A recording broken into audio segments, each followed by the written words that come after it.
दलितों की बात ना की हो, पिछड़ों की बात ना की हो, मुस्लिम समाज के भाइयों की बात ना की हो, चाहे वो शिक्षा की बात हो, चाहे गाड़ियों की बात हो, चाहे किसानों की बात हो, प्रत्येक दिन अगर कोई पार्लियामेंट के अंदर बहुजन समाज की बात बंद कर रहा है तो वो अकेला नेता आपके प्रिय भाई, आपके बेटे, आपके भाई एडवोकेट भाई चंद्र आजाद है, जो आपके लिए लगातार आवाज बोलते हैं। मैं अनुरोध कर रहा हूँ अपने प्रिय नेता से वो आए और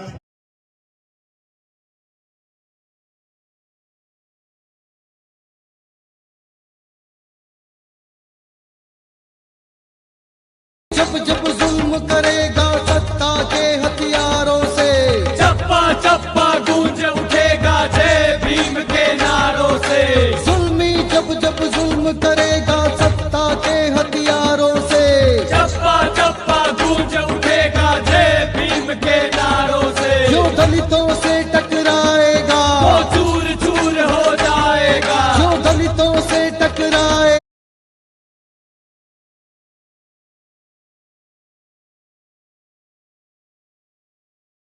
जांच नहीं होगी तो फिर यहाँ 2 अप्रैल दोहराया जाएगा इस मध्य प्रदेश में, और मध्य प्रदेश समाज की अपनी रणनीति मजबूत है, पूरे देश में 2 अप्रैल दोहराने नहीं याद रखना।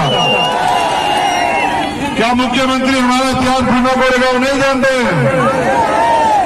हमारे सब्र का इम्तिहान ना लिया जाए। आप सब लोगों से भी निवेदन है, जिनकी बहन बेटियों को जिनका दर्द हो वो घर में चैन से ना सोए, निमावर कूच करें, चलो सब लोग निमावर, और आज इस गूंगी बारी सरकार को अपनी ताकत का एहसास कराएं।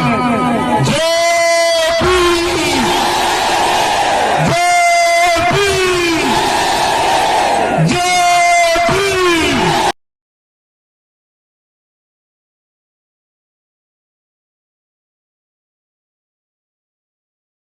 कोई घोड़ी पर चढ़ने से रोका जाता है।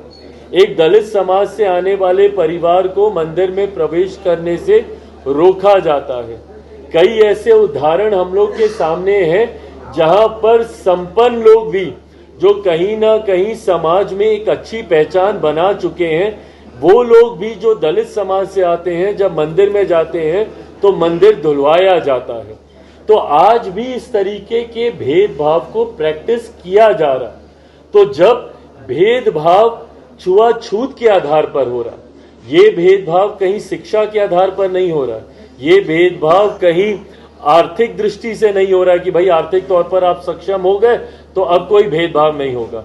जैसा मैंने अपने उदाहरण में बताया कि कई ऐसे बड़े नाम भी हैं, मैं नाम नहीं ले रहा, आप सब उन नामों को भी जानते हैं। कई ऐसे बड़े नाम भी हैं जो अगर किसी मंदिर में चले जाते हैं तो उसके बाद उस मंदिर को गंगा जल से धोया जाता है। तो ऐसे उदाहरण आज की तारीख में भी देखने को मिलते हैं। तो जब ये उदाहरण है तो ये दर्शाते हैं कि ये जो भेदभाव हो रहा है ये आपकी आर्थिक दृष्टि पर नहीं हो रहा, या आप कितने कामयाब हो गए हैं अपने क्षेत्र में उसको लेकर नहीं हो रहा। ये इसलिए हो रहा है क्योंकि आज भी छुआछूत को मानने वाले लोग हैं।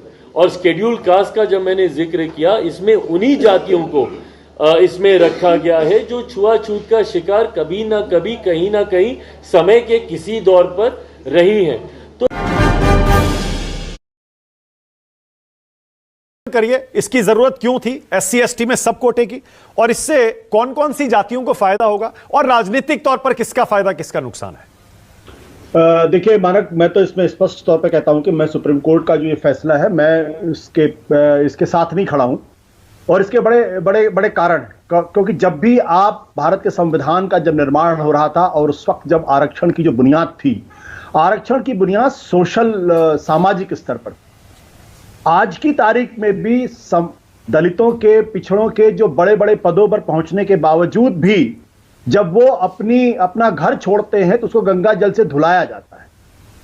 कितने किस्से इस देश के अंदर है जहां पर कि ब्राह्मण शब्द का इस्तेमाल मुझे नहीं करना है, माफ करिएगा, मैं कि जब किसी व्यक्ति के मुंह में जब पेशाब किया जाता है, क्यों किया जाता है? जब कोई घोड़ी पर चढ़ता है तो उसके साथ क्यों अत्याचार किया जाता है? जब उसकी मूछें रखता है क्यों उसकी मूछें मुड़ दी जाती? ये बुनियादी सवाल है। आरक्षण का क्राइटेरिया कभी भी आर्थिक आधार पर नहीं था, क्योंकि आर्थिक आधार पर अगर कोई व्यक्ति बहुत ऊंचे पदों पर भी पहुंच जाता है, उसके बावजूद भी उसको सामाजिक न्याय नहीं मिलता है, उसके साथ सोशल डिग्निटी नहीं की जाती है। और इसीलिए बाबा साहब अंबेडकर ने साफ तौर पर कहा था, इक्वालिटी लिबर्टी तो है लेकिन फ्रेटर्निटी नहीं है, यानी बंधुत्व तो नहीं है। जिस दिन किसी भी व्यक्ति को उसकी जाति के आधार पर उसका अपमान नहीं किया जाएगा, उसको गलत भाषा से इस्तेमाल नहीं किया जाएगा, तब तक आरक्षण रहना चाहिए। और आरक्षण तो पूरी मजबूती के साथ रहना चाहिए। मुझे लगता है ये कैटेगराइजेशन की जो प्रक्रिया है ये ठीक बात नहीं है। क्या दलितों के किसी बड़े तबके ने इसकी डिमांड की थी? मैंने तो कम से कम नहीं सुनी है, और मैंने उस तरफ देखा है। तो इसलिए मुझे ये लगता है कि ये सुप्रीम कोर्ट का जो फैसला मेरी नजर में ठीक नहीं है, लेकिन चूंकि सुप्रीम कोर्ट का फैसला है इसलिए मैं उसका सम्मान करता हूं, और उसको सबको सम्मान करना चाहिए एक नागरिक होने के नाते।